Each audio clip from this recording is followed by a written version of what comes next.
Hi, this is Joe from Vanta. In today's digital world, compliance regulations are changing constantly, and earning customer trust has never mattered more. Vanta helps companies get compliant fast and stay secure with the most advanced AI, automation, and continuous monitoring out there. So whether you're a startup going for your first SOC 2 or ISO 27001, or a growing enterprise managing vendor risk, Vanta makes it quick, easy, and scalable. And I'm not just saying that because I work here. Get started at vanta.com. Bonjour, ici Patrick Pierrat, éditeur d'InfoBref. Voici l'essentiel des nouvelles en ce vendredi 5 décembre. Mark Carney doit rencontrer aujourd'hui Donald Trump et la présidente mexicaine Claudia Sheinbaum. Le Premier ministre fédéral participera à Washington au tirage au sort de la Coupe du monde de soccer. Le Canada, le Mexique et les États-Unis accueilleront conjointement l'été prochain, du 11 juin au 19 juillet, les équipes nationales de 48 pays. Le Canada recevra 13 matchs, 7 à Vancouver et 6 à Toronto. Ce sera la première fois que des matchs de la Coupe du monde masculine ont lieu au pays. En marge du tirage au sort aujourd'hui, Mark Carney doit s'entretenir avec la présidente mexicaine et le président américain. Claudia Sheinbaum a dit qu'elle souhaitait parler de l'accord Canada-États-Unis-Mexique.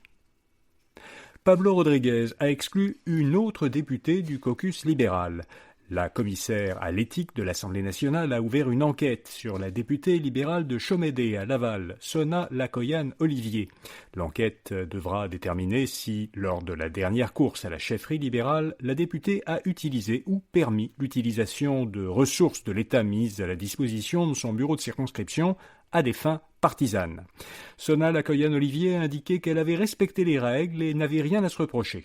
Elle a dit qu'elle acceptait la décision de Pablo Rodriguez de l'exclure du caucus le temps de l'enquête. Les médecins de famille cessent à nouveau de négocier avec le gouvernement du Québec. Une semaine après son retour à la table des négociations, la Fédération des médecins omnipraticiens du Québec a mis fin hier à ces discussions.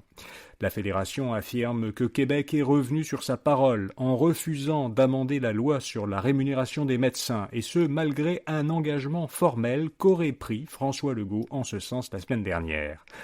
La Fédération a indiqué qu'elle allait accompagner les médecins de famille afin de tenter, dit-elle, de limiter au maximum les dommages sur les patients de la nouvelle loi sur la rémunération des médecins, loi qui doit entrer en vigueur le 1er janvier. Québec s'engage à alléger davantage le fardeau administratif des PME. Le gouvernement Legault a déposé un projet de loi qui vise à supprimer 2 formalités administratives imposées aux entreprises chaque fois qu'il en ajoute une nouvelle. Le projet de loi concerne une dizaine de secteurs, dont la construction, le camionnage et les mines. Les fonctionnaires québécois gagnent davantage que les travailleurs du privé. C'est en tout cas ce que dit une étude de l'Institut Fraser de Vancouver. Les travailleurs du secteur public québécois ont gagné en moyenne l'an dernier un salaire de 2% supérieur à celui des travailleurs du privé. Les travailleurs du public gagnaient même globalement 26% de plus que ceux du privé si on tient compte des avantages sociaux, des pensions, de l'âge de la retraite, des congés et de la sécurité d'emploi. L'Institut de la statistique du Québec avait pour sa part indiqué récemment que, selon ses propres calculs, la rémunération globale des salariés de l'administration québécoise est cette année supérieure de 4,5% à celle des salariés du secteur privé. Une vaste étude française conclut que les vaccins anti-Covid n'entraînent aucune hausse de la mortalité. L'organisme français EPIPHAR, qui a été créé par l'Agence nationale de sécurité du médicament et la Caisse nationale de l'assurance maladie en France, a suivi pendant 4 ans près de 29 millions de Français âgés de 18 à 59 ans. Les résultats de cette étude, qui ont été publiés dans une revue scientifique, montrent que les personnes vaccinées avec un vaccin anti-Covid à ARN M, comme ceux de Moderna et Pfizer, n'ont pas plus de risque de décès que les personnes non vaccinées, et cela en tenant compte de toutes les causes possibles de décès. L'épicerie coûtera en moyenne $1 000 de plus l'an prochain. Selon un rapport de l'université Dalhousie, une famille canadienne de 4 personnes, dont 2 enfants adolescents, paiera en moyenne, en 2026, environ $17 500 dans l'année pour ses achats d'épicerie, soit 6% de plus que cette année. Le rapport souligne que les effets inflationnistes des tarifs américains vont continuer à se répercuter l'an prochain sur le prix des aliments. Les catégories d'aliments qui connaîtront les plus fortes hausses de prix sont la viande, entre plus 5 et plus 7%, et les légumes, entre plus 3 et plus 5%. Loblaw vend PC Finance à la société torontoise de services financiers EQB. EQB qui possède entre autres la Banque Équitable, la 7e plus grande banque du Canada en termes d'actifs. La transaction est d'un montant de $800 millions.